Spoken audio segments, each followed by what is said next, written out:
Om Swastiastu. Perkenalkan, saya Putua Nindya Dinapsaguna dengan NIM 2309511028 dari kelas B Fakultas Kedokteran Hewan Universitas Udayana. Pada video kali ini, saya akan membahas mengenai penyakit meningitis Streptococcus suis untuk memenuhi penugasan Project Case Based Learning 1, mata kuliah Ilmu Penyakit Bakteri dan Jamur Veteriner. Adapun latar belakangnya yaitu meningitis Streptococcus suis adalah jenis meningitis atau radang selaput otak yang disebabkan oleh bakteri Streptococcus suis yang umumnya ada pada babi. Penyakit ini endemik di hampir semua negara dengan industri babi yang luas seperti Indonesia, khususnya Provinsi Bali, yang mana umumnya masyarakat kita berprofesi sebagai peternak babi dan mengkonsumsi olahan makanan yang terbuat dari babi seperti sate, lawar, dan lain sebagainya. Bakteri Streptococcus suis adalah bakteri gram-positif anaerob fakultatif yang memiliki rata-rata ukuran 1,0 sampai 1,5 mikrometer, berbentuk kokus atau bulat, dan merupakan parasit yang berpredileksi pada sistem pernapasan babi seperti tonsil dan tenggorokan. Bakteri ini bersifat zoonosis atau menular dari hewan ke manusia. Adapun salah satu contoh kasus yang saya ambil, di mana belasan warga positif terjangkit meningitis setelah mengkonsumsi lawar merah yang berisi campuran darah babi mentah di Desa Sibetan, Karangasem. Sebanyak 12 warga di Banjardinas Kretek, Desa Sibetan, Kecamatan Bebandem, Kabupaten Karangasem, diduga terkena penyakit meningitis. Belasan warga itu mengalami gejala demam, kepala pusing, persendian sakit, hingga kaku pada leher belakang. Setelah itu, belasan warga positif meningitis sempat dirawat di rumah sakit. 2 di antaranya masih menjalani perawatan intensif, 1 di RSUP Prof. Murah, dan 1 lagi di Rumah Sakit Umum Daerah Karangasem. Selanjutnya adalah gejala klinis pada babi. Beberapa gejala klinis pada babi yang terinfeksi. Yang pertama, gejala neurologis seperti kejang-kejang, ataksia atau koordinasi gerakan yang terganggu sehingga menyebabkan babi kehilangan keseimbangan atau gerakan yang tidak terkontrol. Dan pada kasus yang lebih parah, babi bisa mengalami koma dan penurunan kesadaran. Untuk gejala sistematik dan fisiknya seperti demam tinggi, lesu atau depresi, kemerahan pada kulit, pembengkakan sendi, dan kesulitan bernafas. Gejala lainnya yaitu kehilangan nafsu makan atau berhenti makan, dan pada kasus yang lebih parah lagi, babi akan mengalami kematian secara mendadak. Sedangkan gejala klinis pada manusia yang terjangkit meningitis Streptococcus suis yaitu demam, sakit kepala, mual muntah, perubahan kesadaran seperti disorientasi, kebingungan hingga koma, kaku leher, gangguan pendengaran, dan gangguan keseimbangan. Selanjutnya, kita akan membahas mengenai cara penularan. Cara penularan dibagi menjadi 2, yaitu cara penularan antar babi dan cara penularan dari babi ke manusia. Adapun cara penularan antar babi yang pertama yaitu kontak langsung antar babi, di mana babi yang terinfeksi dapat menularkan bakteri Streptococcus suis kepada babi lain melalui kontak hidung ke hidung, air liur, atau sekresi tubuh lainnya. Yang kedua, penularan melalui luka atau lecet pada kulit. Babi bisa terinfeksi melalui luka terbuka atau lecet di kulit, terutama saat berada di lingkungan yang tercemar bakteri Streptococcus suis. Hal ini umum terjadi pada babi yang saling berkelahi atau terluka. Yang ketiga, penyebaran melalui sistem pernapasan. Bakteri Streptococcus suis umumnya berada di saluran pernapasan atas babi. Ketika babi batuk atau bersin, bakteri dapat tersebar melalui droplet udara dan menginfeksi babi lain di dekatnya. Cara penularan yang keempat yaitu melalui pakan atau air yang terkontaminasi. Air minum atau pakan yang terkontaminasi bakteri Streptococcus suis dapat menjadi sumber penularan terutama di fasilitas yang tidak menjalankan standar kebersihan yang memadai. Untuk cara penularan yang terakhir yaitu paparan lingkungan yang terinfeksi. Bakteri Streptococcus suis dapat bertahan di lingkungan yang lembab dan tidak bersih. Kondisi kebersihan kandang yang buruk dan tingkat kepadatan yang tinggi dapat meningkatkan resiko penularan.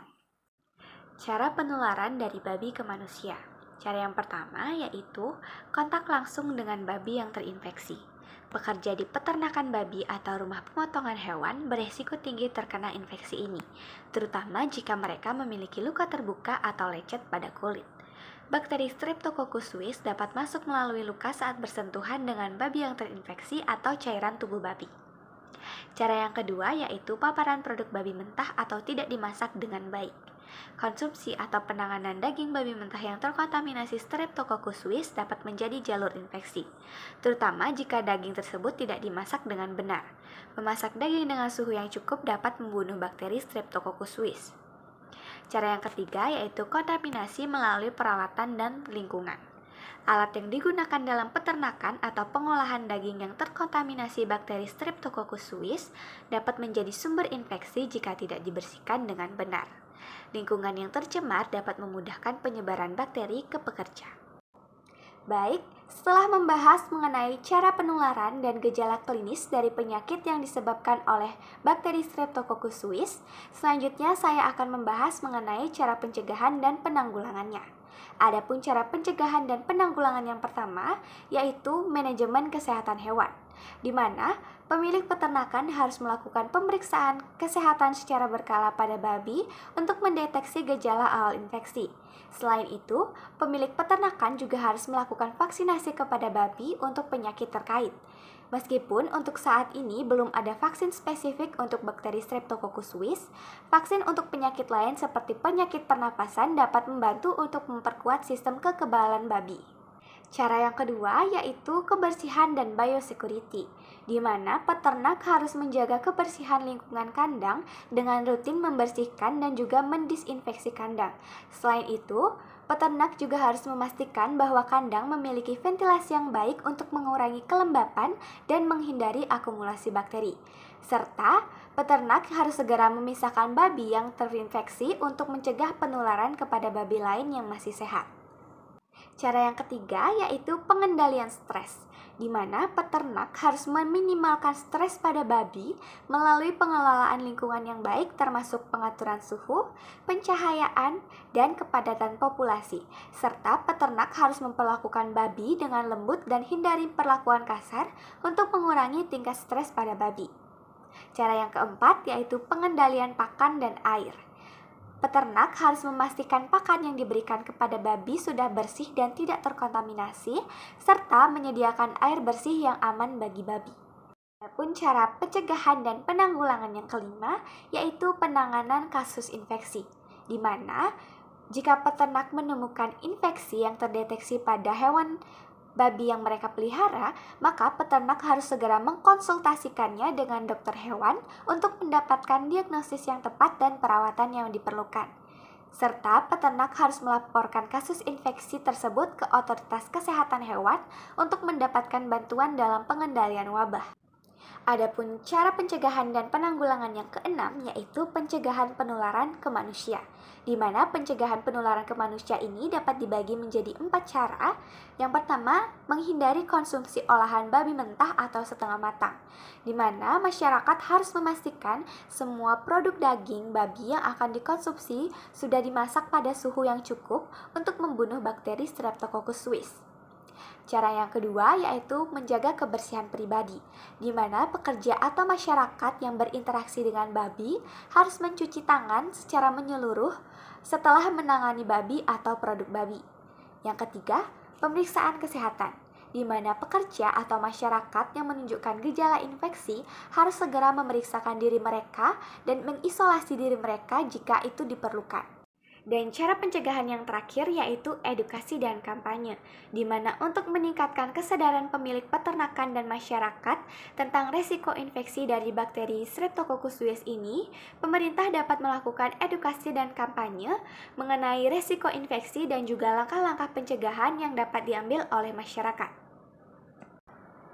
Baik, dari pembahasan tadi dapat disimpulkan bahwa meningitis Streptococcus suis adalah penyakit yang disebabkan oleh bakteri Streptococcus suis yang dapat menyerang babi dan menular ke manusia. Penyakit ini memengaruhi sistem pernapasan babi dan dapat menimbulkan gejala berat seperti kejang, demam, dan gangguan keseimbangan, bahkan menyebabkan kematian pada kasus yang parah. Pada manusia, infeksi ini dapat menyebabkan gejala klinis seperti demam, sakit kepala, gangguan keseimbangan, dan gangguan pendengaran. Penularan terjadi melalui kontak langsung dengan babi yang terinfeksi atau melalui konsumsi produk babi mentah. Oleh karena itu, pencegahan penularan perlu diterapkan melalui biosecurity di peternakan, kebersihan pribadi, dan edukasi untuk menghindari konsumsi daging babi yang belum matang. kesadaran akan pentingnya pencegahan, pemantauan kesehatan rutin pada hewan, serta pelaporan kasus infeksi sangat penting untuk mencegah penyebaran penyakit ini dan melindungi kesehatan masyarakat. Baik, sekian pembahasan yang dapat saya sampaikan. Saya memohon maaf bila ada kekurangan atau kesalahan dalam penyampaian materi. Saya tutup dengan Param Santi. Om Santi Santi Santi. Terima kasih.